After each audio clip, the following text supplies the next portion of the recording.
Kai, welcome to Food Allergy Life series. Yes. That's my new name. How did you start doing yoga and why? I started, I guess, after a journey of experiencing anxiety and depression and working long hours. But the type of work I was working was kind of putting out fires and dealing with a lot of anger during the day. And so I found it really hard to switch off when I got home at night. Monday night, somebody suggested a local yoga class, and I was really fortunate to find a teacher that she's got a background in counselling and mental health, and I've just found that even though I wasn't aware of it, it was really making a difference for my mental health and being able to sleep, to get to sleep more efficiently at night. So it was quite profound, just that shift that I experienced. So, And was Food Allergy Life, as a food allergy parent, was that contributing to anxiety in any way? absolutely. I mean, I just can't think of a day that it wasn't on my mind, and lots of a big gamut of emotions and fears, and fear of obviously and the anxieties, I guess, can often be quite real, because the reality is that if they are exposed to the wrong type of foods, then or the foods that they're allergic to, then it can be a serious reaction. So often, knowing that that's okay to feel that way, because it's important to be able to react and to take it seriously. But at the same token, just having too much of that unwanted energy, it was really important to learn to rebalance in a healthy way. Often a lot of people will manage their energy in ways that aren't necessarily healthy, and over time can kind of catch up with us all, and we're all have our Definitely. vices, and we're all not perfect. So it's just trying to find a way that supported me and my system, and so that I wasn't running on empty all of the time. And from your experience as a food allergy parent, have you ever had any dealings with food allergies before the children were, well, your first child, I guess, was diagnosed? Can you tell us about that, on the first beginnings of you realizing what life will be? Yeah, I guess I had an idea about what was possible with food allergies, and there was always kind of that fear behind it. Oh, what if it's me, and what if that's going to happen? And when it did happen, I guess, like anything, you just kind of kick into gear and you do what you need to do in the moment. And just what followed was just countless appointments and skin prick tests, time commitment, money commitment, energy commitment, and it's been like that ever since, pretty much. So, yeah. And then after this 1 year of doing the allergy program, finally seen a shift. So How is life now? is What has amazing. changed for you, and then obviously for the children as well? For me in particular, I guess as a parent, as a mother, you take on that responsibility of keeping them safe. You take on the role of having to check all the ingredients on the food. And for me beforehand, we weren't going out as much because it just became a bit of a headache, a bit of a minefield trying to navigate food allergies. And in the end, it just wasn't as fun as what it could be without, having those concerns. So just having food freedom now is like just refreshing, and being able to go out and just order whatever we want off the menu, not having. So have you done that?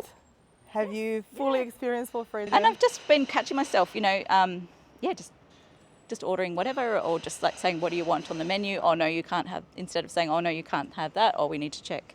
It's just become so much more of an enjoyable experience. As well as not checking food ingredients on food in the supermarket. I have to admit, I have to kind of reshape my concept of what to eat now.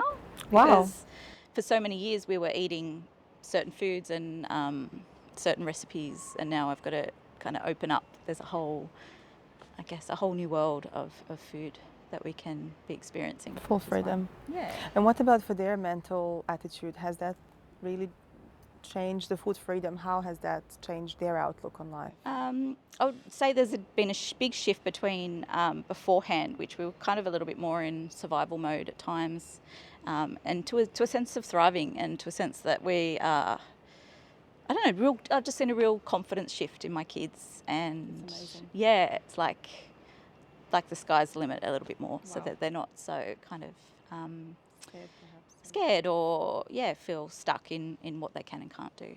So. And tell me about the role of an educator. That's really something that you said when you said it's okay to feel anxiety as a parent and as a food allergy parent. What did that mean in practice after you started teaching? Yeah, so I guess it's understanding the nervous system and energy in the body, and how we can work in ways to move from feeling stuck in an experience into being able to shift into a more positive direction. So in yoga and Ayurveda, it's kind of, if there's a habit or something that's not working, when you're out of balance, we move slow, or we first accept where we're at and then slowly start to move in a more positive direction. So if that means anxiety, it's more about down regulation to switch on the parasympathetic nervous system. So it goes from that sympathetic nervous system response, the fight flight response, which again can be really important, to shift back down to that parasympathetic, that rest, digest response. Just in our society, like, it's that sympathetic nervous response, or the idea of being busy or upregulated, not switching off. Not switching off. That can be great. I'm guilty of that. That's for sure. Yes. And that's kind of the norm in our society. Whereas just honouring just that balance of being able to come back to ourselves, come back into our body, come back to just a more calmer, relaxed state. I guess if you think about how you feel when you're about to go to sleep, like that kind of down-regulated energy, it's something that we kind of need to put into practice and relearn a lot of the time to rebalance ourselves, so that we're not adrenal fatigue and getting sick, and just optimising our ability to digest things. When you talk about digestion, has gut health played a role over the last year for your family? How did you combine that gut health approach and food allergy life to, food freedom at the end, in terms of your daily habits? What can we learn as food allergy families from you? I think in terms of Ayurveda, it's like looking at our body as a whole system. It's not just a gut or not just a brain. Your mental or how you feel in your mind can have an impact on how you can digest things. Your lifestyle, lots of things can put into place why and how easily you can digest food. And so it's just about slowing things down, taking the time to be present while we're eating, chewing the food properly, emotional, how we feel emotionally also has a big impact. So I guess it was just about making it our intention that was our focus, and that was what was important for us, is spending that time on making sure that our body, mind and emotions were all kind of in that calm, relaxed state before eating the food. So how did you get your husband onto it? I think he's used to me by now. Okay. We're like yin and yang. He's very rational, and he's very he's just very supportive of the things that I do. So was he part of it? Him out as well. Pardon? Was he part of that sort of family approach to changing some habits and making it slower and more conscious? Yeah, I think just having the conversation and just being open about what we're doing and that this is the priority, he was really on board. So I was really lucky that, not lucky, just grateful that, he has that grounding presence, that he's able to help to bring us back down to, seeing things more clearly sometimes if we get a bit kind of caught up in other things. Brilliant. Now that's a good advice, I think, for many fathers, I guess, food allergy life often does fall on one carer, whether it's father or the mother, often, and often is the mother. Yes. And it's brilliant to see that teamwork approach in your family. Well, I think it's also being able to be really clear with what what your needs are as an allergy mum as well. So I made it pretty clear from the start that for us to do this together, that he needed to be supportive and that he needed to be able to step up and also kind of express the same sort of message. That's right, for kids as well. Yeah, and the kids were on board from the start, so I was lucky that they're a bit older. We were able to ask them if they were actually willing to commit, because obviously there's some discipline involved, and they were actually amazing. I was really, really impressed and proud of them every step of the way. Did they talk to their friends about it, or were they more quiet? I think they did. They're close friends, a bit like me, just kind of like, I think having that close support circle, I think that's key. Yeah, just a few people that you can confide in and share what's going on. I think that's helpful. Was it over the last 12 months on this journey, did you have highs and lows yourself? I think being a yoga teacher, I guess I am a little bit more stable in the sense that I don't have that real high and low experience. I can understand the potential to be kind of caught up in the highs and the lows. There were times when I was like, oh, I don't feel like doing this today or whatever. And then I would kind of catch myself and reframe it to, that this is what we've committed to and this is our challenge for the year. So I guess celebrating just even those little wins, I think helped to get me through without taking everything too seriously. So it's a very good advice for all of us. Yeah. And also just being really present. I know it sounds a bit kind of cliche saying be present, but when you're so focused on the outcome and what's next, that you're not actually enjoying each moment, you're not actually able to absorb and I guess find clarity in each moment. So instead of kind of getting caught up in like, I don't know, like this isn't fair, or this is, why do I have to do this, or whatever. It was just kind of like Negative thoughts. This is it. Yeah, that's right. So that helped. But again, different things can get thrown at you, and it's understandable that it can be really stressful as a parent, trying to juggle different things, getting caught up in the busyness of life, and sometimes the seriousness of life.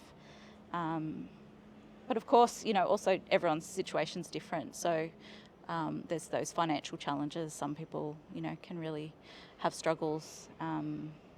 Also with the time commitment, having lots of things on, it helped for me to be able to pare things right back and to really focus on that. And then also the energy commitment of just saying, this is where my energy is going. And so I was able to kind of, I think, navigate it a little bit more easeful that way.